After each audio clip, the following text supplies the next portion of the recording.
So I don't think you guys want to see the Zoom room. If you do, sorry about that. But we'll go ahead and get started. So kind of the outline for today's little talk.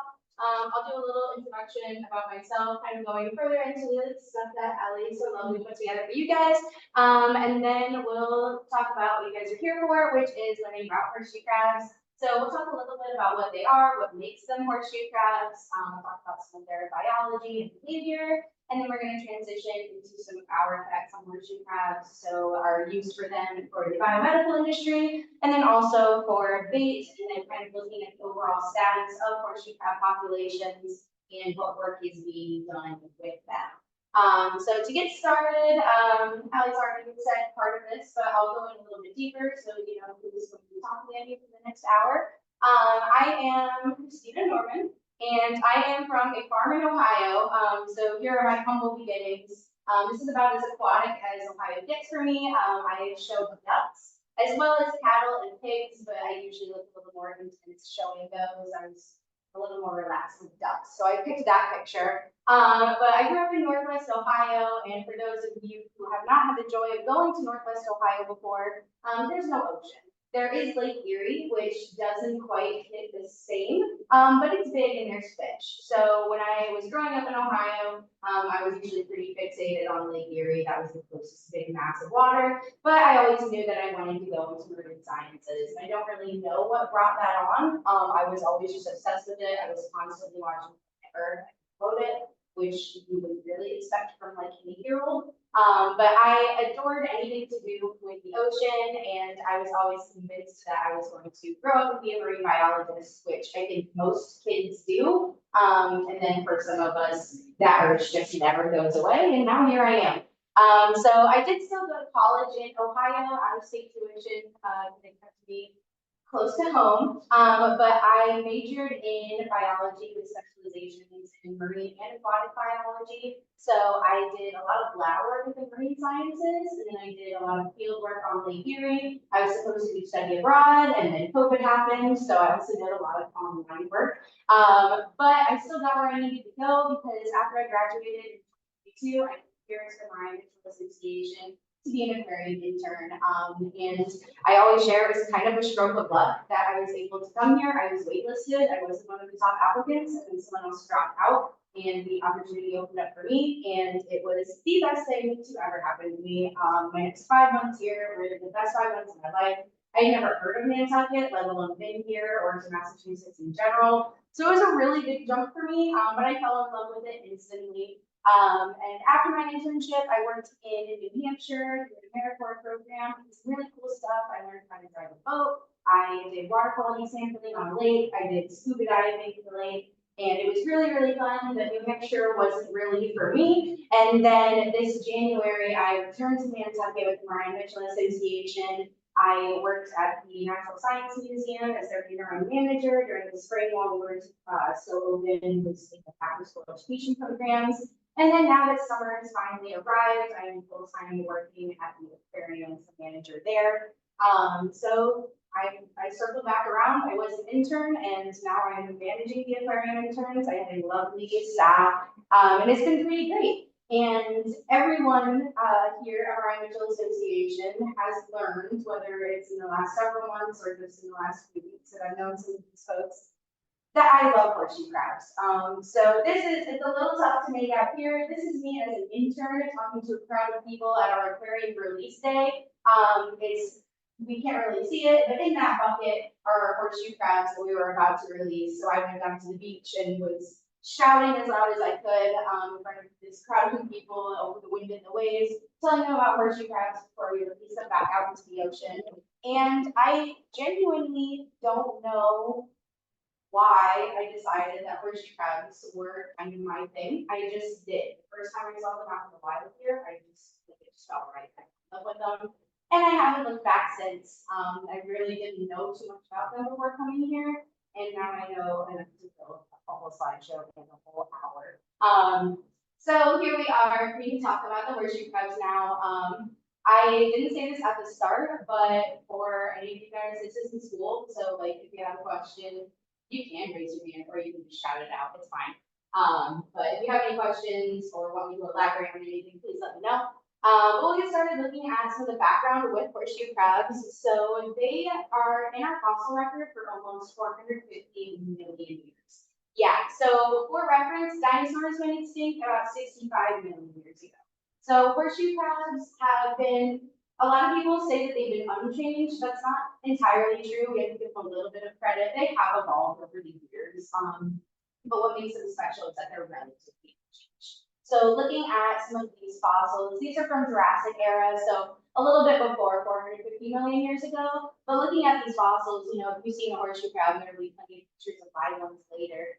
They are almost identical to fossil record. So they have survived several mass extinction events, partially through their own survival skills and then partially through a little bit of luck. I think a big misconception is that an extinction event means that everything gets wiped out and started over, but there are always some survivors, and that's how they're able to actually rebound. So now we are left with 4 living species of horseshoe crabs today. The main topic of today is the Atlantic horseshoe crab. So that's the only species of horseshoe crab that we see here in America. The other 3 species are found in Asia. So we have the mangrove horseshoe crab, the Indo-Pacific horseshoe crab, and the Japanese or Chinese or tri-spine horseshoe crab. Crabs of many names, but still horseshoe crabs nonetheless. What makes these bottom 3 different from the species that we see here in the Atlantic is partially just their distribution, but also there's slight differences in, you know, these ones have rounded tails compared to like triangular tails, and these ones get a little bit bigger consistently compared to the other ones. So they're still all horseshoe crabs at heart, but with just enough differences that they are considered their own species. Yeah. In terms of the Latin names, since the 2 of them share one with them, those imply that there's a significant difference in the morphology as well. Yes, yeah. So the Indo-Pacific and the Chinese horseshoe crabs, so those are both in Tachycleus, so that's the genus that they're in. I can't remember this.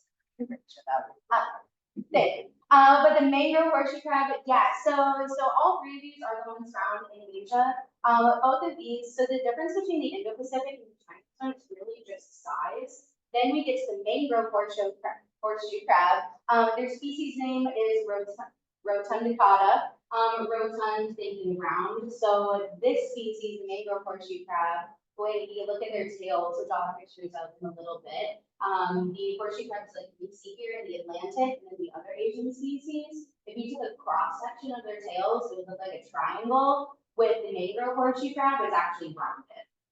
So a very small difference, but it is significant throughout that species enough that they are kind of separated in their genes. Great question. But they are all still under the same family which is Limulidae, and the genus name of our Atlantic horseshoe crab then. So looking at the distribution here in America, at least, we find these guys all down the East Coast and then some a little bit. So, you know, the kind of hub for horseshoe crab activity is the Cape Cod area, like further north in their range, but they can be found as far south as the Yucatan Peninsula. They have been found in Texas, not completely south in Texas, but since they're there, they get the whole state shaded in. It's usually more the eastern portion of Texas. They aren't as common once you get to like Texas, Louisiana, Mississippi, but they are still found there. And then once we hit Florida, it's when they are consistently found throughout the coast. And then northward, we just see more and more. So they are very resilient. They have a huge range. You know, they could be living in the Yucatan, and they could be living up in Maine, and then also in Canada. So very big range, but still all the same species here. And in America, they are considered as vulnerable.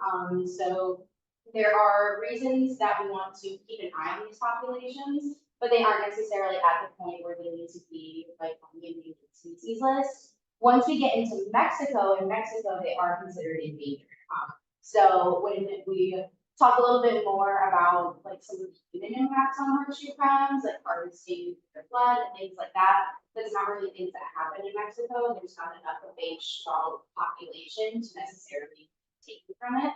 But up here, at the very least, right now, they are considered vulnerable. This spring, there actually was a petition that was submitted to protect them under the Endangered Species Act. That usually involves like a 6-month review process, so we won't really hear any news from that until the end of summer at the very earliest. So things may change for us in the future, but at least right now, that's what's here. And then talking about the horseshoe crabs themselves, they have had a bit of a rocky history aside from just all of the extinction level events that they have managed to avoid. At first, not too bad. We've seen evidence that Native Americans use them for fertilizer and then use their tails for spear tips. And then as time goes on, things kind of change a little bit. We're colonized more. We have more people living along the ocean. The horseshoe crabs start being treated as invasive species. So smelly was a very big reason. Dead horseshoe crabs would end up on the beach during their spawning seasons when they're all flocking the beaches. And, eventually they died and didn't smell. They were also thought to potentially disrupt shellfish populations. So, anything about Nantucket, we love our scallops. So people were concerned that they would disrupt scallop and oyster production. And so what would happen is some people who grew up on the Cape may still remember this. Kids were rewarded for bringing in horseshoe crab tails to like the local game office. They could get a penny for each horseshoe crab tail that they brought in, like proving that they killed a horseshoe crab. That face. That's the face I made when I learned about that. But it kind of just goes to show that even when we think about a species, there can be a lot. So luckily this is no longer the case. No kids are paid a penny or at this point, I'm sure that's $1 to bring in a horseshoe crab tail as food. And it wasn't until the 1950s and the 1960s that we started to develop them for biomedical use. So up until then, in the earlier 1900s, they were still seen as like scientifically interesting for some more reasons we'll get into, but they weren't necessarily seen as a hot commodity. They were still just kind of seen as like this weird looking thing that, every summer they come up and stay at the beaches and be hurting the scallop populations.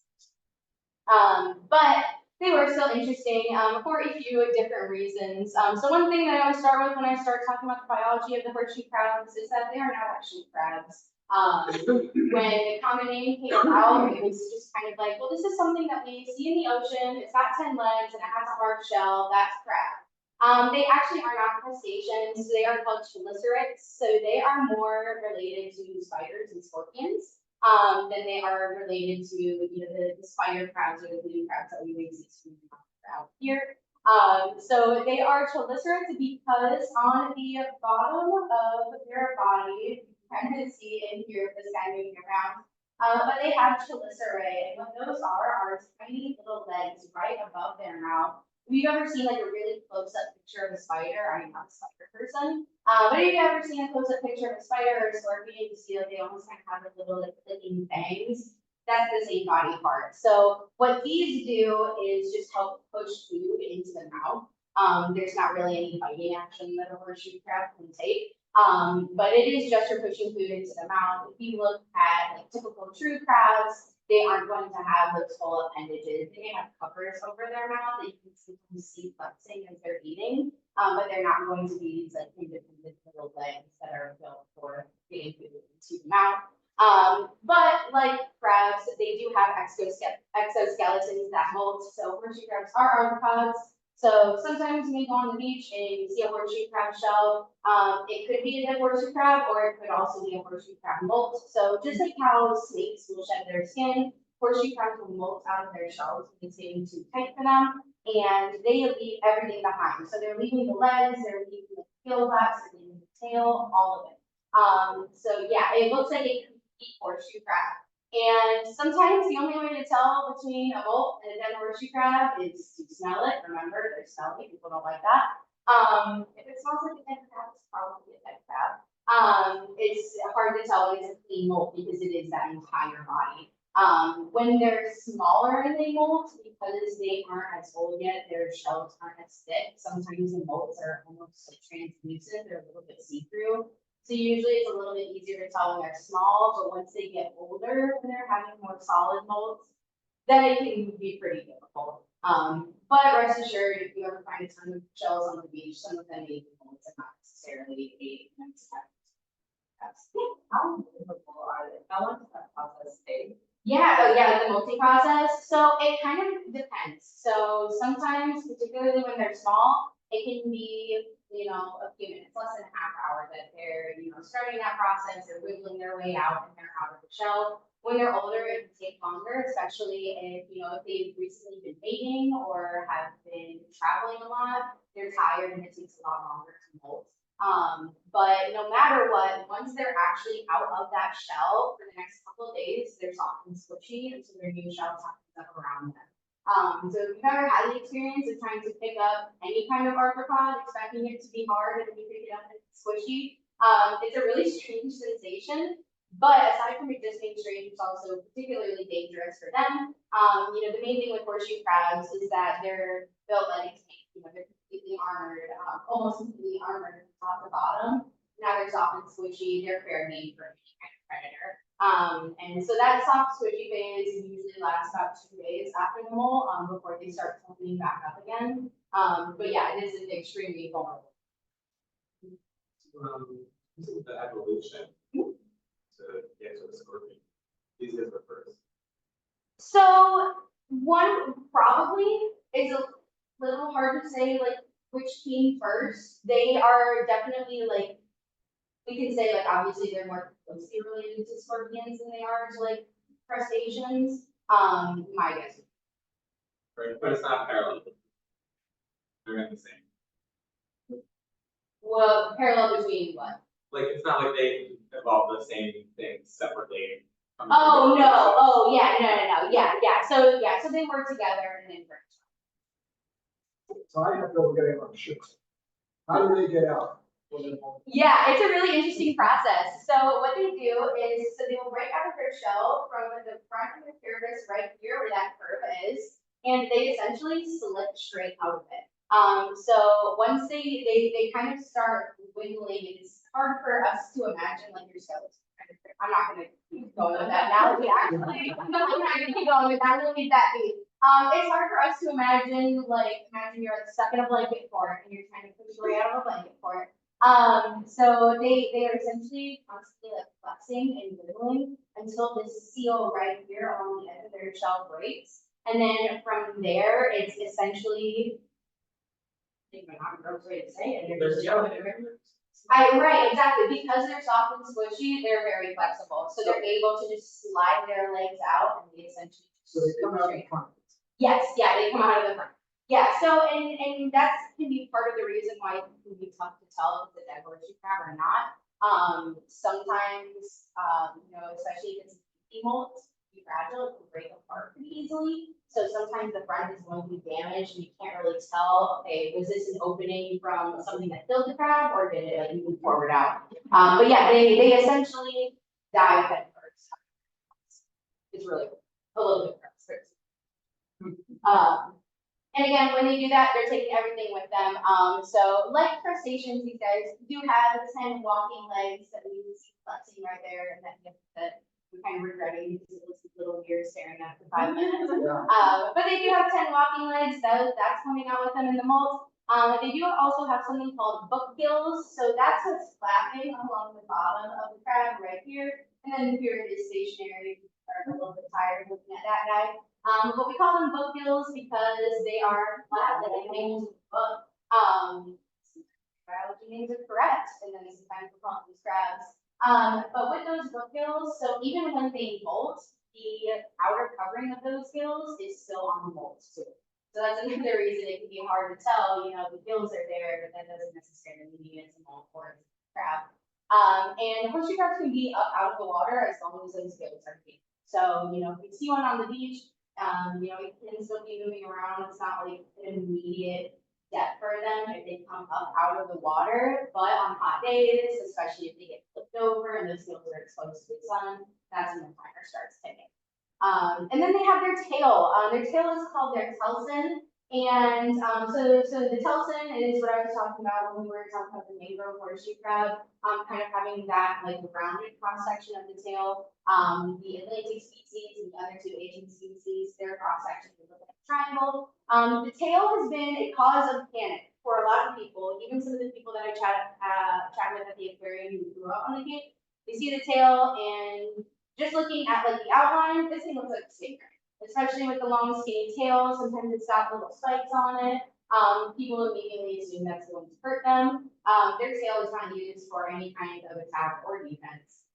Their tail is only used for mobility. So if they get flipped upside down, so imagine this guy stuck up on the beach, he's flipped upside down, he's vulnerable, his gills are out in the open. To get himself flipped back over, what they'll do is they'll kind of dig their tail into the sand and use it to get some leverage to flip back over. So they can't really make any attacks with their tails. It's essentially a stick. It's not flexible in any way. It can kind of go back and forth and up and down. That's about it. So really huge cause of concern, but it does literally no damage. I usually get asked, can they hurt you in any way? The answer is pretty much no. I feel like the easiest way to get hurt by a horseshoe crab is to accidentally step on it, in which case you're hurting it way more than it's hurting you. But with that tail, they can't hurt you with the tail. They can't sting, it's not sharp. With those legs, they have claws on the ends, but they are not very strong. They aren't really for offense. It's more just grabbing food that they're scavenging. And usually with our adult horseshoe crabs at the aquarium, I'll flip them over and I'll put my finger in their claws and I'll let them pinch. It does absolutely nothing. With their mouth right here in the very middle, they don't have teeth. Their mouth is really just more of a hole where they stick things and grind it up. So I'll put my finger in the mouth and the kids will freak out. Oh my gosh. And it's fine. So balls and fingers. But yeah, there is almost nothing that a horseshoe crab can do to hurt you. So rest assured, they look funny. They look prehistoric because they are, but they are complete. Kind of some more fun things about them are their eyes. I usually get asked, well, where are the horseshoe crab's eyes? And the answer is everywhere. So horseshoe crabs actually have 10 eyes, and they are spread all throughout its body. So 7 of the horseshoe crab eyes are up on the very top of their shell. 2 of which being the most obvious, we call them their lateral eyes. They're compound eyes. So if you've ever seen like an up close picture, like fly's eyes, it's like that. So they have 2 large compound eyes right on the top of their shell, close to the middle. And then they have 3 more eyes right up front. I always kind of tell people, if you imagine a horseshoe crab, like if it had a little nose, it's got a little ridge at the very front of its shell. There's 3 more eyes right there. So 1 on each side with a little ridge and then 1 straight behind it. Those are more for UV detection. And then there are 2 more eyes still on the top. Right behind the 2 large lateral eyes, there are 2 small ones as well. Those are photoreceptors. So when I describe photoreceptors, it's basically saying they know the difference between light and dark, but that's about it. So, they can tell, okay, it's light, or okay, I'm in a shadow, but, they wouldn't be able to distinguish any details about something. So that's 7. Now, the other eyes are actually below on the bottom of the body. There are 2 of them near their mouth, and that function is still kind of up for debate. They think that it may be for orientation. So marine animals have a really good sense that light means up. So, they know that sunlight means, okay, that's the top of the water. So if I'm not facing the sunlight, I must be facing down. Kind of divulging from horseshoe crabs a little bit, but some fish, mummietogs, were actually sent to space to see the effects of zero gravity on fish. And what they determined was when fish can't determine like up versus down when there's no gravity, they will just assume that wherever there is light is up and they'll orient themselves accordingly. So kind of similarly, they think that it may help orient the crab, especially if they're getting tossed around in the surf, or if they get flipped upside down and they're tired and they can't really tell what's happening. Those eyes on the bottom may be able to help with that. And then their final eye is considered their tail. So along the bottom of their tail, there are more photoreceptors. So again, nothing super detailed with those images that they're seeing. But again, because it's just light versus dark, it could help with orientation, and it can also help with determining day-night cycles. But in terms of the exact functions of those organs, it can kind of be up for debate. They do very much rely on their eyes. So the two compound eyes, their main lateral eyes at the top, those are the most detailed. Those are the ones that they kind of rely on the most. That's seen in other organisms. If you've ever seen the horseshoe crabs spawning on the beach, that's how they're seeing each other. Now, those aren't necessarily perfect though. Some of you guys in the audience came with me on horseshoe crab spawning surveys this summer, where I probably told you guys about how I've had to fry horseshoe crabs off my rain boots before. I have black rain boots, so those are dark and those have a curve up front, and that's all that horseshoe crabs are looking for in a lady. They see that curve and they think, oh, that must be another horseshoe crab. I'm gonna go get it. And instead, it's just kind of awkward trying to get them off my foot. So in terms of seeing details, not always the best. Sometimes I'll find them trying to make with kind of curved rocks as well. They have the right idea, but they aren't going to be successful. So I usually try to tug them off a little bit. So they can recognize what another horseshoe crab should look like, but their eyesight isn't necessarily as good as ours. Or maybe it is, and they're just like rocks. Is it 360? So they do have blind spots. So straight behind them is a little bit of a blind spot, but because the eyes are like oriented like so high on their head, they have pretty good vision. It's a pretty narrow spot. It is pretty good. If only they could see details and tell them how to shoot that. But along with their eyes, their blood is also of high interest to humans, and that is because of the compounds found in their blood. So to start, their blood is blue, ours is red. Ours is red because it has iron in it. Theirs is blue because it's copper based. So all of this that we're seeing right here, that's not Photoshop or anything like that. That is blood being extracted from horseshoe crabs. So that's what it looks like straight out of the crab. It is a little bit. It is a little bit. I will say the picture stretches to about this far, and I carved this. It looks. We'll circle around to it. But yeah, so we do harvest their blood, and we'll circle around to some of those reasons. But we harvest it because of a compound in their blood called the limulus amoebocyte lysate, aka LAL, because if I try to say that 5 times fast, we'll never get out of here. And that name derives from a couple different things. So limulus is the genus of the Atlantic horseshoe crab. Amoebocytes are mobile defense cells that are found in their blood. And then lysis from lysate is a process of breaking down cell membranes. So essentially what LAL is it is highly reactive to endotoxins. So when we're talking about endotoxins, we're talking about gram-negative bacteria that can cause things like infections and fevers in humans. But it's also found, bacteria is everywhere.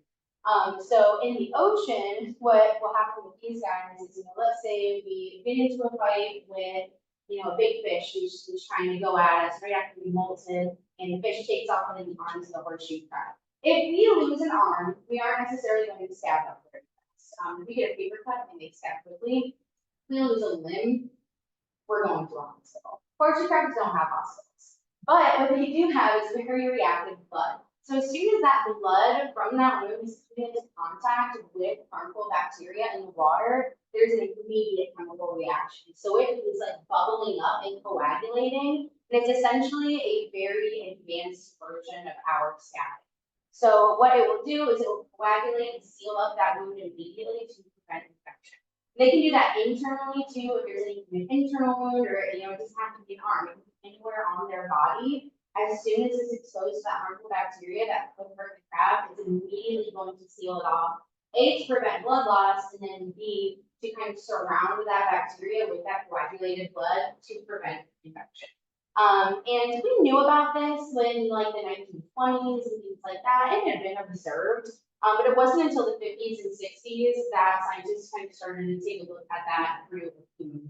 And we'll talk about that in a little bit. LAL is actually so. Yes. Yeah. And so before I get back to the kind of weird images of the horseshoe crabs being flooded in the facilities, we'll talk about some of the fun stuff. We'll circle around to their behavior before we get to our impacts on them. The first of which being their mating. So mating season is coming to an end for the Atlantic horseshoe crab.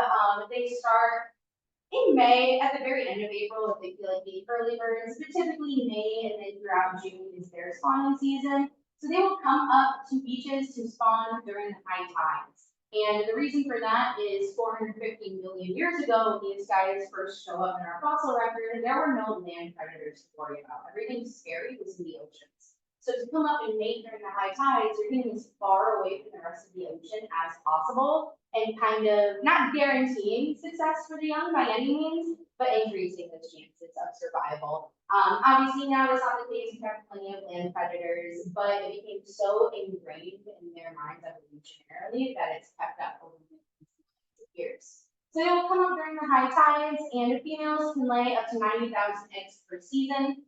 This is what their eggs would look like. They're kind of a greenish tan color. And what will happen is when they're ready to spawn and they're all coming up, the females will be crawling around in the water, and the males will come up, find a female, or sometimes a rock, or sometimes someone's rainbow, or sometimes another male. And they will come up and attach to the female and then fertilize the eggs. So they attach to the females using these claws right here. So this is the only surefire way to tell a male horseshoe crab from a female horseshoe crab when they aren't completely full grown. So females get much larger than males, but you know, when you see one that's medium size, that could be a full grown male, or that could be a female. But their first set of walking legs for males is almost like this little hook. A lot of sources call it like a boxing glove. I'm not a boxer, so maybe that's just me. I think it's a fire hook though. And what they use that little hook for is they'll come up and latch on to the hind portion of the female to fertilize the eggs. So if you've ever seen the horseshoe crabs like all attached to each other out on the beach, or sometimes they're kind of in a pile like that, sometimes it's kind of like a train. That's what's happening. Is the first one or the bottom one there will be the females, and then everything else is males attached to her. And once they fertilize the eggs, the female will come up to the edge of the water line, sometimes a little bit further past that, and she will burrow into the sand and deposit her eggs. Once they're all deposited, she'll kind of get some damp sand over them, and then back out into the ocean she goes. No parental care with horseshoe crabs, which is something that whenever I tell the kids at the aquarium, they actually get very upset on behalf of the horseshoe crabs. Which I love that they care. But it really is, they just deposit them and leave. The eggs will hatch in usually around 2 weeks, but it can be up to 4 weeks before we see them hatch. This is the process of getting out of that eggshell. So these tiny little horseshoe crabs will form. They look very similar to their adult forms. They don't really have a full telson yet. They don't have a full tail. It gets bigger as they grow. But even the babies are still kind of this pale, tannish green sort of color. And they are, you know, you hold up your pinky nail and look at your pinky fingernail, cut that in half, and that's about the size of these baby horseshoe crabs. They are tiny. So you can imagine when you're laying 90,000 eggs, you must think, oh my goodness, if I had 90,000 babies, you know, human population would be booming. Horseshoe crabs, not so much.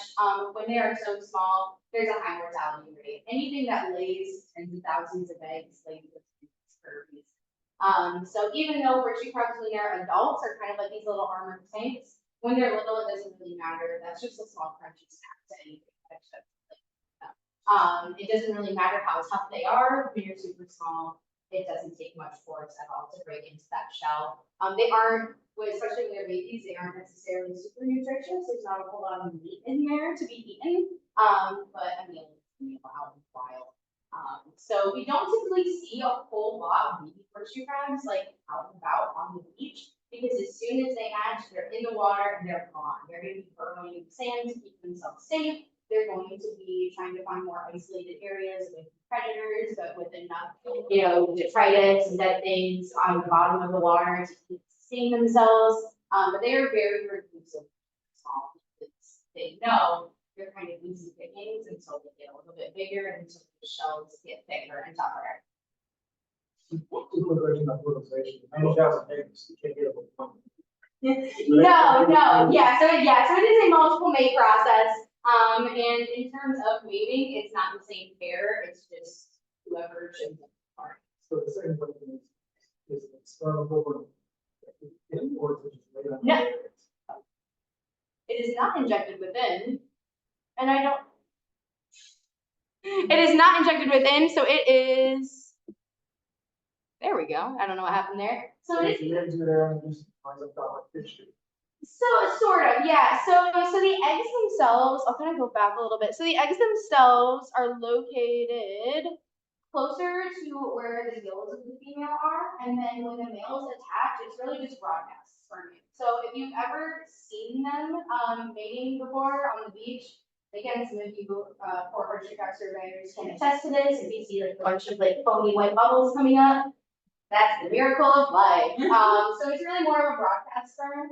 Because of that, that's why we can sometimes see multiple males around one female. So this is just kind of a whole amalgamation of crabs going on right now. But there can be piles of, like I've seen them up to 8 crabs in a pile with 1 female and 7 males. So even though, the closer you are to the female, the better chance you have of being able to fertilize the eggs. The others will still gather up and try their best because, the moving water and things like that, there's still a chance that their genes get to be. One quick question, as I watched it one time, it seemed like the males would point off right after they made their tail go straight up. Some people observed it. And I've never like seen it consistently. That would be kind of funny if that was an indicator. All right. I don't think it is. Okay. No, hey, who's to say? No, it's good to see ourselves. But yeah, so not necessarily. Sometimes they just let go. Sometimes they get knocked off when the waves are rolling around, and that's how sometimes you can see a lot of them on the beach as well. It takes a lot of energy to do the miracle of life. So, if they are exhausting themselves, and sometimes they can end up on the beach. But unfortunately, no, there's not really a good indicator. It's just kind of whenever they decide. But speaking of, coming up onto the beach, let's talk real quick about predators. So, like I said, 450 million years ago, there were no land predators for these guys to be worrying about. Everything scary was in the water, now everything scary is in and out of the water. So their main predator is birds. So birds will actually target their eggs more than anything. So the horseshoe crab eggs, especially when they're first laid, they're very fat rich. They have to have a lot of nutrients for that young horseshoe crab developing, which is really great for the young horseshoe crabs, but it does make them a very tasty snack, particularly for migrating birds. So one bird of particular note is the red knot. So red knots around this time of year will be migrating from South America to the Arctic, and Cape Cod area is one of their last stops on their final stretch of their migration. And during that stop, well, that aligns with horseshoe crab spawning season. Horseshoe crab eggs are pretty much their sole source of food on that stop. These birds are trying to double their body before they finish their flight to the Arctic. So they are incredibly dependent on having those horseshoe crab eggs. And it's a little unfortunate when you see something like this. This is a bunch of red knots just absolutely feasting on horseshoe crab eggs. As a horseshoe crab lover, it's a little bit unfortunate, but it's actually very good that birds and horseshoe crabs are connected. If any of you guys have ever met an ornithologist, so someone who studies birds, or someone who's very passionate about birds, I mean this in a good way. They are the most eccentric, most passionate go-getters in like the science world. Like if you meet a bird person, they're gonna get stuff done. So if their birds are relying on horseshoe crab eggs, then that means all of the incredible charisma and lobbying power that bird folks have is also encompassing horseshoe crabs. So people who are very passionate about birds are usually passionate about horseshoe crabs by proxy. And that's good because it just kind of gives more of a combined force in terms of protecting horseshoe crabs, monitoring their spawning areas, not only for the safety of the crab population, but ensuring that these birds have somewhere to stop and eat before they finish their journey so they don't starve. So again, unfortunate, but sometimes it does actually work in the crab's favor to have some birds in the corner. Once they actually hatch out of the eggs, fish may eat the juveniles, other crabs may eat them, but the older they get, the better their chances of survival. Again, seeing these adult horseshoe crabs, I'm not an animal, so maybe it's just me, that doesn't look particularly appetizing. There's not a whole lot of meat in there, and it's a bit of a struggle to get to a horseshoe crab. Really, the only way to get in is through the gills. So the gills have a very light covering but it's nothing compared to the rest of their shell. So if they are flipped upside down, or if just a very ambitious fish goes after them to flip them upside down, once those gills are exposed, then there's not really anything they can do. The animal can get in through the gills, and the rest is history. But if they're able to right themselves with their tail in time, there's not a whole lot that will see a horseshoe crab and actively go. I've seen tautologs go after them before, like have the legs and the gills. That's really the only like large adult fish I've seen go after an adult. It's not really worth it most of the time. But things like that are important to remember, like, you know, kids aren't getting paid for horseshoe crab tails anymore. But I have had to be like that person on the beach before, like someone's picking up a horseshoe crab by the tail, and I'll go running up. I'm like, put it down, please. You can pull their tails off by accident, and while they can technically regrow if they're young enough and they're still like molting and growing, if they're full adults, then they grow, and now they've lost their ability to quickly put themselves back over. So opportunistically, you know, if there's a horseshoe crab in distress, they make okay prey, but for the most part, it's you can't get rid of human predators though. So one of the uses for horseshoe crabs is for the biomedical industry. I'm bringing up that lovely image again. Sorry, I know it's not the best. But again, remember, we've got our limulus amoebocyte lysate. That's the second and last time I'll be saying that. We've got our LAL compound in their blood, and we need them. So what we will do for horseshoe crabs is people will go out and catch them, usually by trawling the bottom of the ocean floor. They'll catch horseshoe crabs, and then they will bring them into these large biomedical bleeding facilities. It looks like a mix between a dairy farm and a Red Cross tent. And what they are doing is they are drawing blood from these horseshoe crabs. So they get strapped in, and they're kind of like bent at the halfway point, so almost kind of like a V. And just kind of like how we have elbows right here, they have a soft joint between the two parts of their shell where it is easy to insert a needle and extract blood.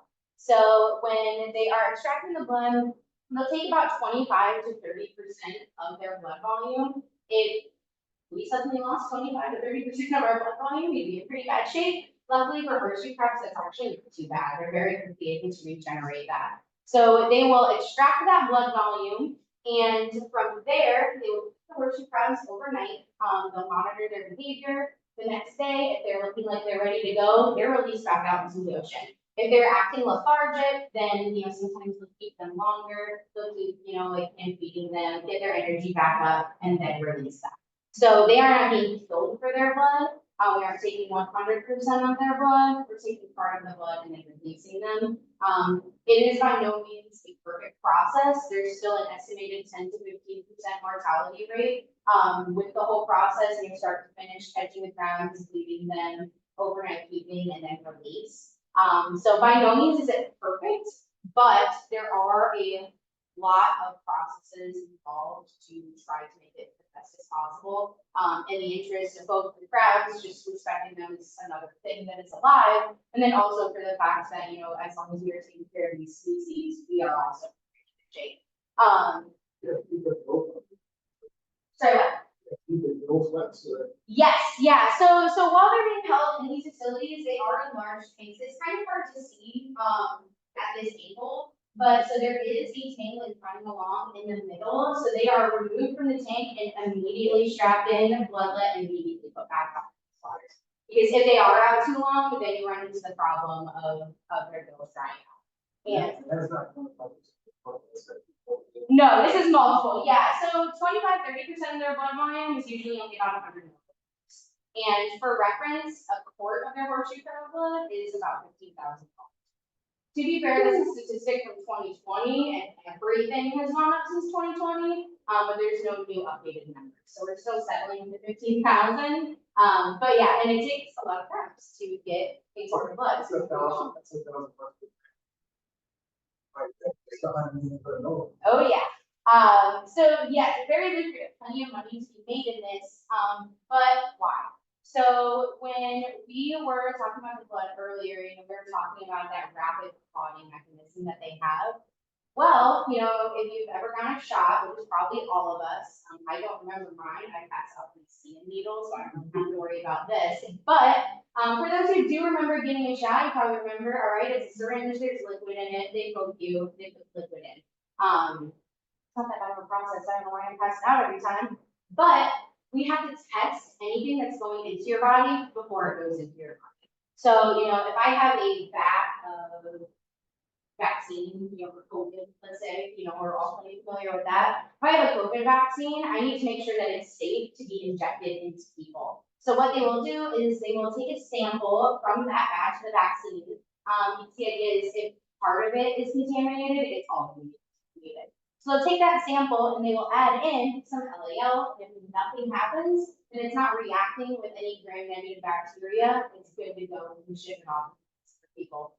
If there is a chemical reaction, if it's popping and bubbling up and coagulating, then that means it's reacting with bacteria. Somewhere along the way, that batch got infected and it's not safe.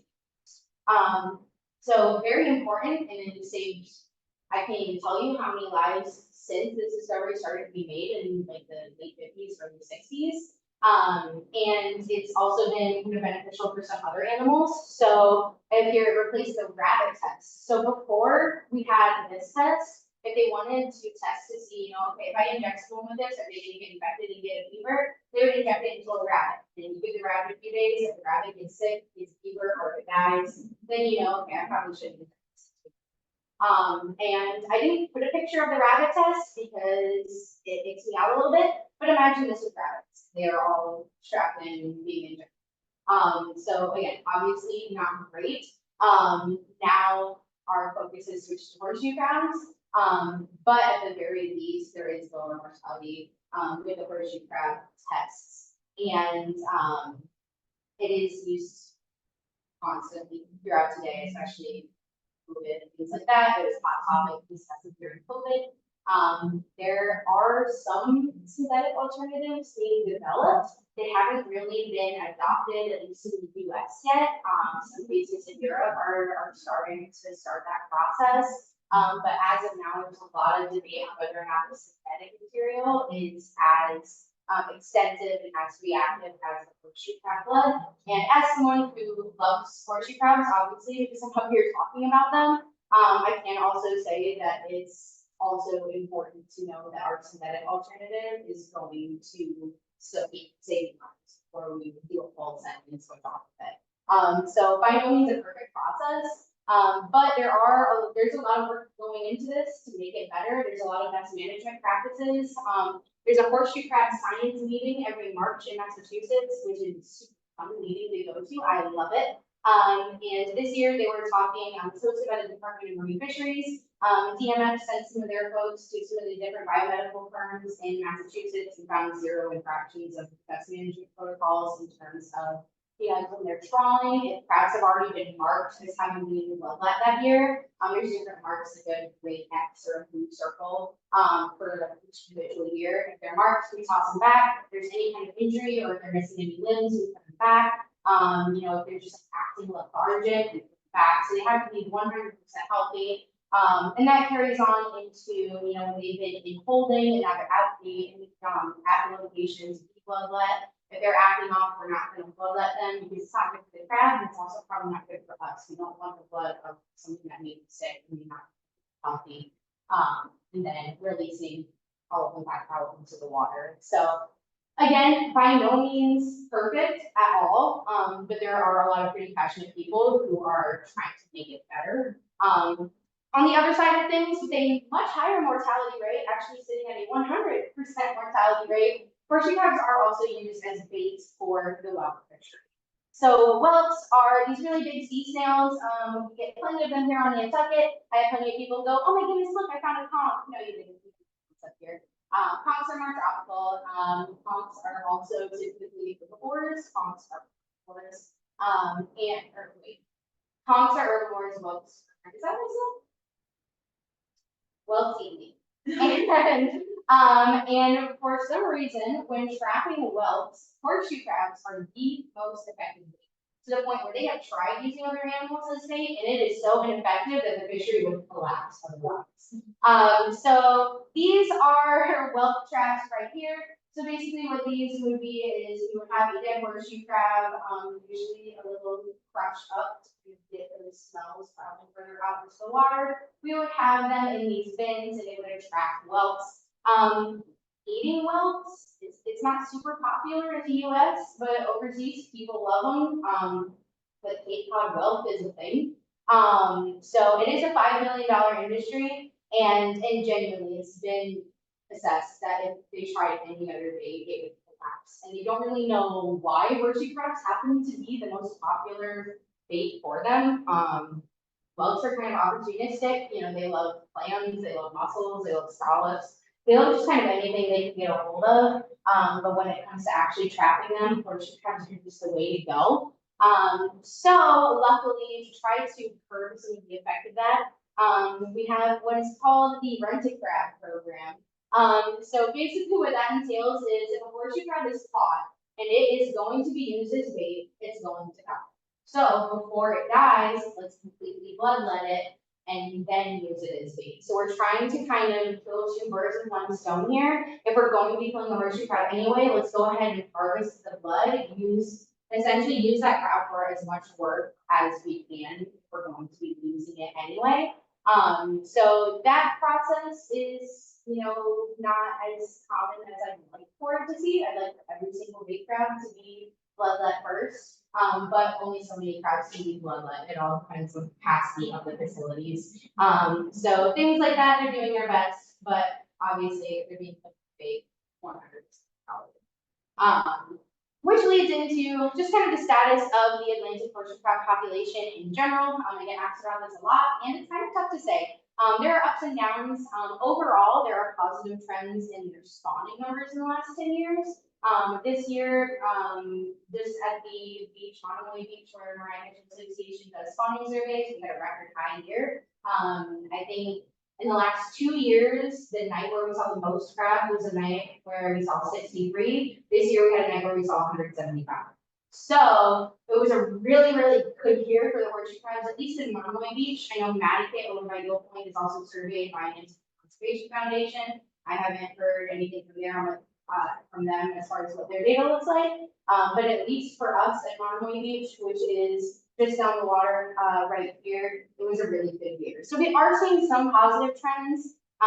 Stock assessments that are like officially released from the Department of Marine Fisheries kind of suggest a neutral state, leaning towards the positive, but it can be really hard to assess the entire Atlantic population because so many things are determined by the states. So, you know, horseshoe crabs don't have states.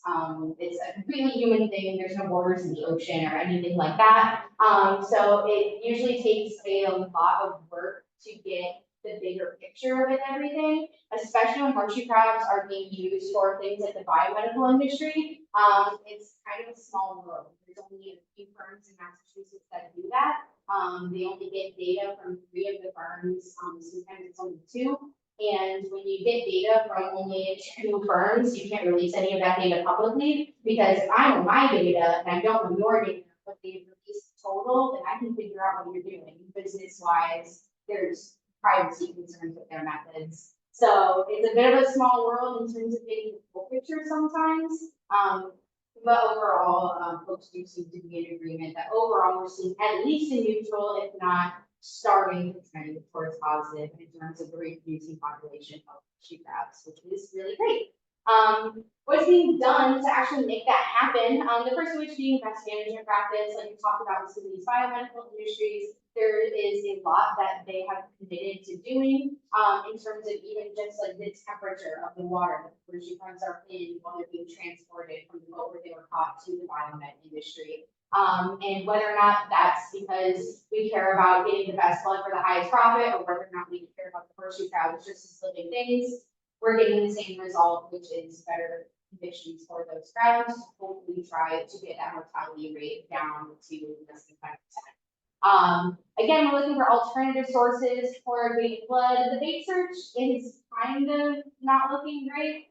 Fishermen are still trying. You know, if I was using something that was $15,000 per quart per weight, you know, I would probably want to try to find a easier, cheaper alternative. And then in terms of the blood, again, they're working on synthetic compounds, they're being developed. It's really just a matter of finding out how effective they are, making sure that we aren't going to use at risk for the full transition away from the horseshoe crab blend. Spawning season has harvest limits. I know they cracked down even further on those this year, so in May and June, and then in certain locations, you know, limiting, you know, whether or not you can even hand pick up horseshoe crabs for harvest, let alone be trawling for them while they are coming up to the beaches to spawn. We do population surveys, and then there are also so many different projects like outreach programs. So coming and listening to them talk about horseshoe crabs. And then they also do horseshoe crab tagging, which I'll get to in a second because I love talking about that, but I'll circle back around to the tagging. Yeah, you know. And then what work is Marai Mutual Association in particular doing? We do spawning surveys every year. So those are posted by the Department of Marine Fisheries. Basically, they have assigned us Monomoy Beach, and we volunteer to go out there 2 days before, the day of, and then 2 days after every new and full moon during the high tides throughout May and June. So that's a total of 24 surveys. And that's during beach high tides. There's 12-hour differences. So sometimes it's 3 p.m., sometimes it's 3 a.m. And I'm out there every time without fail. And we're going out there, and we're going down Monomoy Beach, and we're counting horseshoe crabs. So we're counting the males versus females. And then we're counting how many are actively clustered together mating. All of that data is reported to the Department of Marine Fisheries. They will analyze it just to kind of get an idea on the numbers that the reproducing population is doing as a guide for when they're making the fishery regulations for the next year. We have a horseshoe crab head start program where we will keep young horseshoe crabs. A lot of the marine animals that we keep are at our aquarium across the street. That's mostly catch and release. So in October, when the aquarium closes for the season, most of those animals, including our adult horseshoe crabs, get released back out into the water. But some of our juveniles, like this one right here, is up there, the figures. That guy's maybe like 4 years old. Our juvenile horseshoe crabs will keep year round until they're a little bit bigger, and then we'll do a little release for them.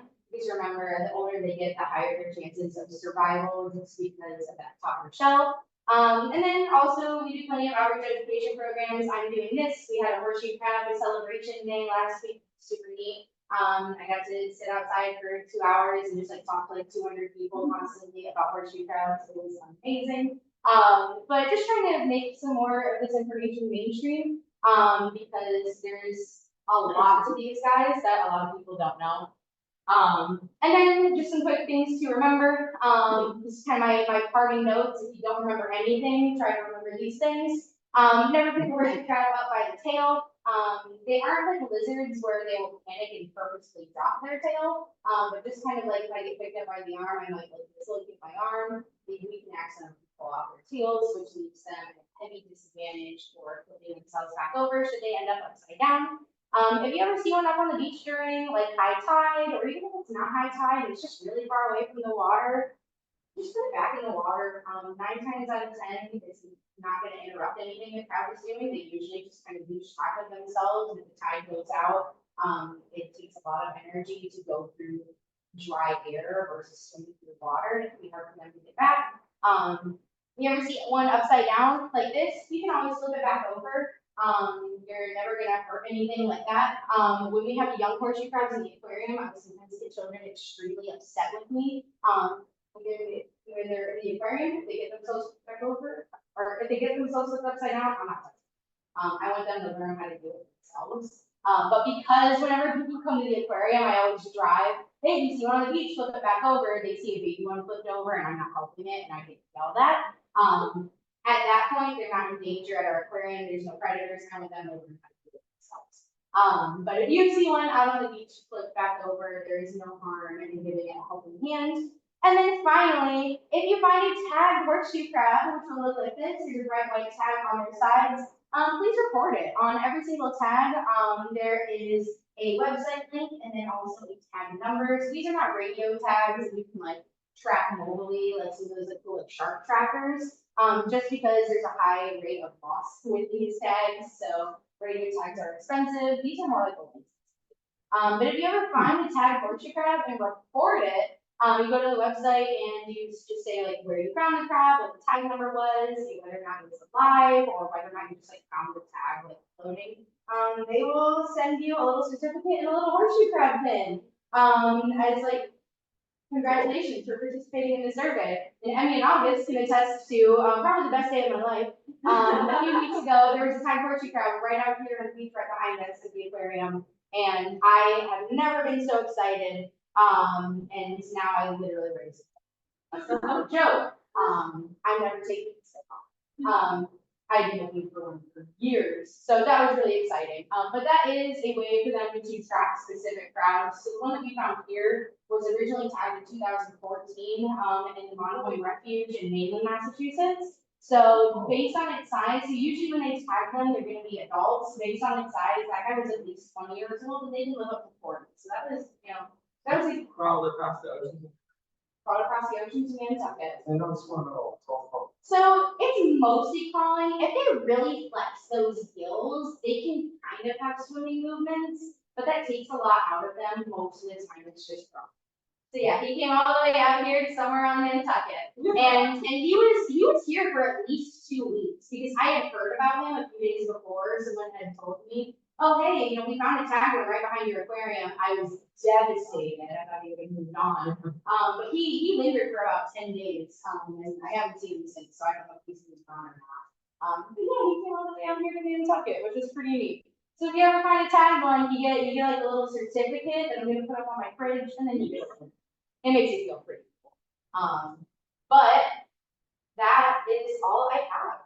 Do any of you guys have any other questions about the crabs or anything? Thank you. Do you have any sense of the population of the world? From about 100 million? It's a little tough to say. I mean, genuinely, probably, yeah. It's also difficult when we try to think about the world. The three Asian species are in very bad shape. They are facing a lot of different issues. Part of it is some people eat horseshoe crabs. I don't like that, but some people eat them. There's a lot of habitat destruction. Like the mangrove horseshoe crab is the one with the rounded tail. Anything about mangroves, you know that they are constantly being destroyed. So there's a lot of habitat loss affecting them. All three Asian species are at risk, either at risk of going endangered or they're already endangered. You know, there's having swarms of human beings like there. I must have seen a couple of hundred. Watch that die. Yeah, But that's not going to be a spot.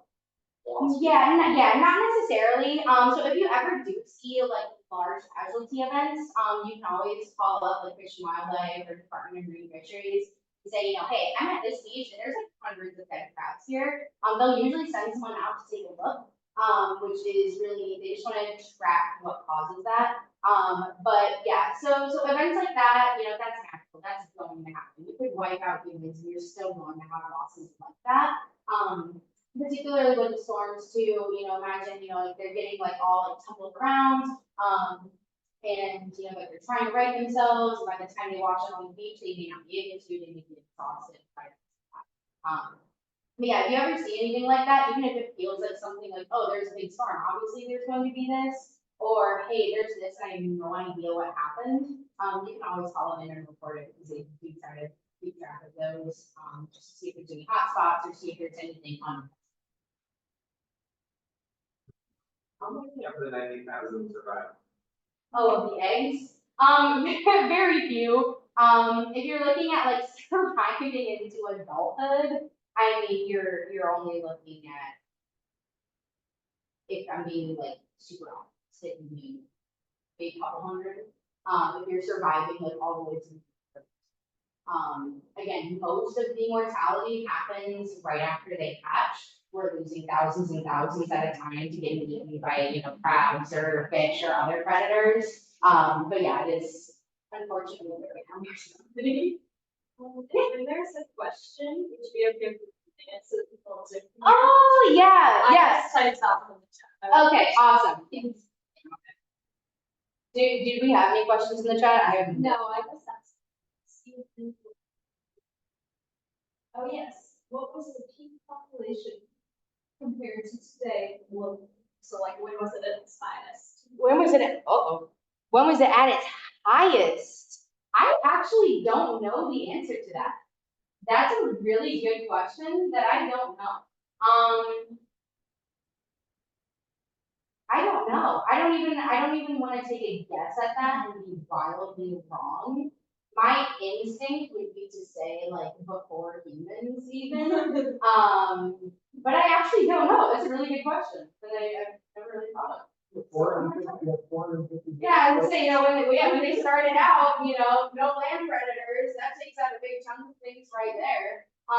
But that's a really good question. I'm actually not sure when peak would have been, but I would love to go back and see it. In your black shirts. How far out into the ocean is it, like, just like within like 10 miles?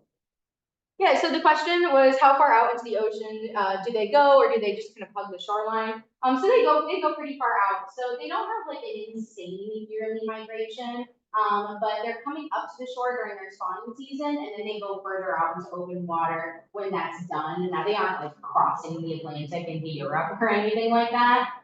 It's really just kind of like along some more continental ridges. So they're relatively close, but definitely further than 10 miles. They're going out there, they'll be in the open water, and then they're flocking to the shallower waters when it's time to leave. So not a crazy like South America's Arctic migration like with the red knots, but still significant movement. It's just more of like horizontal movement. I feel like where they are on the like sentient scale from They're super sentient and they love me. I mean, in reality, probably not too far. They don't really. It's not like they wait for life or anything like that. A lot of their behavior is just kind of instinctual instead of like methodical, kind of like ours. So as much as I would love for them to be super high on the sentience scale, well, you can't have complexity. They're way more complex than like scallops. Right, yeah. So they are more complex than scallops, but they are. I mean, even though they aren't crustaceans, they're pretty parallel with like true crabs in terms of that. So there is kind of more sentience, more advancement, but not necessarily to the point where they are like making any kind of bonds with each other, like even some other like sea creatures like seahorses and stuff will bond. They aren't that.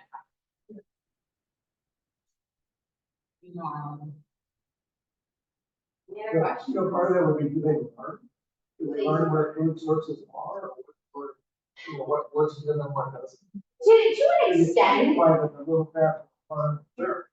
Right, exactly. And to an extent, maybe, in the sense of, like if they're living in an area where just food is not abundant at all, they're either gonna die or they're gonna put together, okay, I need to go somewhere else, I need to try somewhere else, These marshy areas are a lot better for me than these rocky areas because there's soft ground that I can travel across, there's more food along the bottom. So there's a little bit of kind of learning, but like not even to the point where I would say it's learning. That might be giving them kind of too much credit. I wish though. Once it's a bunch of crap, I'll like go through maze again. That's pretty cool. Right, exactly. Yeah, that would be my new pet project at the aquarium. If you put a welt at one end of the maze and then set, maybe that'll do. And maybe that'll do it. I don't know. Although maybe that'll just get the welt going. Yeah. And then I have a whole other problem. Don't worry about that. Maybe. I've had welts and horseshoe crabs coexisting in the same tank before. So it really is just those dead horseshoe crabs they love. But I also What's their food source? horseshoe crabs or welts? Horseshoe crabs. Horseshoe crabs, yeah. So they're very opportune. Oh, I got asked what the food source for horseshoe crabs is. Very opportunistic. Kind of whatever they can get a hold of. So that's usually dead things at the bottom. Detritus, so we call them detritivores. Sometimes they will eat vegetation. You know, if they can get a hold of something alive, they'll eat it. It's just that they aren't particularly fast nor are they particularly strong. So it's usually just kind of whatever they come across. So they're really just kind of opportunistic eaters. They're just almost kind of like Goombas going around and just eating whatever they can get. And is the digestive tract linear or does it come back out the same way? It is linear, so yeah, so they're, oh yeah, what we got asked was about their digestive tract. It does not come back out the same hole it goes in. Otherwise, we went to my little party trick at the aquarium where I stick my hand in their mouth, like pretend like I'm getting bit by the horseshoe crab. No, there is a mouth and there is some. That's back beyond the.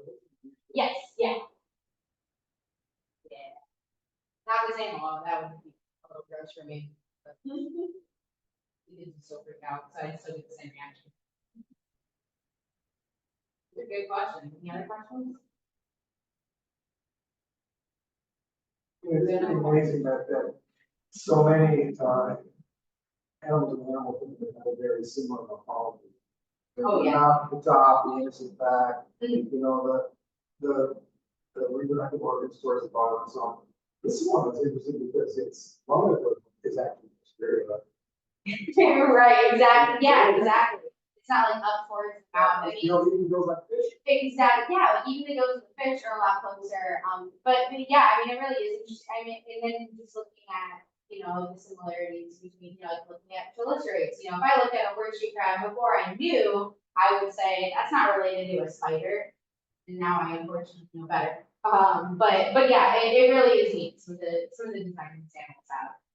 It's pretty cool. And then knowing that it's persisted for hundreds, millions of years, you know, throughout all of these different extinction level events it gives you a little bit of headache, but it's really cool. Never ran on the first time. Right, exactly. So I guess the thing to learn here is that's just like life form, is a horseshoe crab, which I'm fine. Sorry.